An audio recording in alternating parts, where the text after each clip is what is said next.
क्विन्सी टाकी भरली काय कितें गो?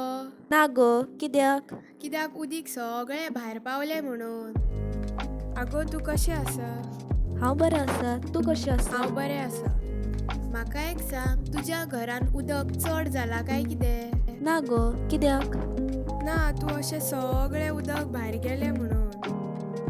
आगो, कितें सांगू तुका? आमची अंडरग्रावंड टाकी साफ करूंक जाय म्हूण हांव उदीक उडयतां. पूण ती अंडरग्रावंड टाकी ती जाली गो. तूं झाडांक तशें उदक पिड्ड्यार करून कितें मेळटलें तुका? आनालिया, म्हाका एक सांग, झाडां उदीक पियेलीं जाल्यार आनीक कितकी म्हणून उदीक पियेतलीं म्हणून ती? हय गो हांव जाणा, पूण तुजे कडेन इतकीं झाडां आसात तेंकां तुज्यान उदीक घालूंक जायना? घातलें मुगो आनी कितकी म्हणून घालूं? पूण हांवें म्हजें सांगपाचें तें सांगलें. तूं म्हजें आयकना जाल्यार हांव कितें करूं? चल चल हांगासर चलोंक लाग. चल तर बरें हांव वयतां.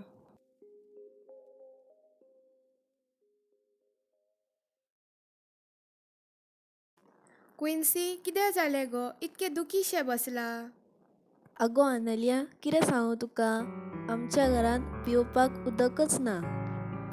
पिवपाक उदक ना? तूंच न्हू गो तें फाटल्या दिसांनी म्हाका सांगतालें तें की आपले कडेन खूब उदक आसा आनी तूं नळाचें उदक पिड्ड्यार करतालें. हांवें तुका सांगलेलें पूण तुवें म्हजें आयकलें ना.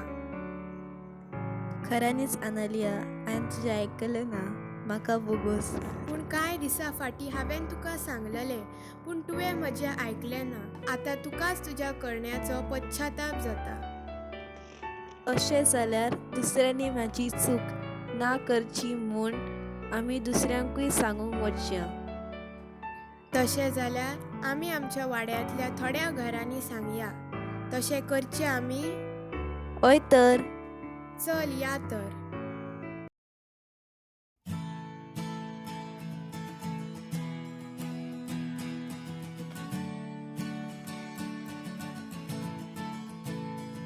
ओ आंटी, कशी आसा? हांव बाय बरें आसा. तुमी कशी आसात? आंटी म्हाका एक सांगशी, तूं उदक कोणाक घालता? ही बी सगळीं झाडांक घालता. हांगा हांगा हांगा.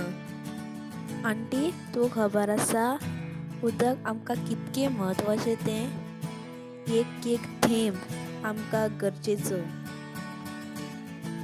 आंटी तुका खबर आसा, एक दीस असो येतलो ज्या दिसा आमकां एक थेंब पासून उदकाचो आसचो ना. तशें जाल्यार आयच्यान हांव उदीक वाचयतां. बरें आंटी.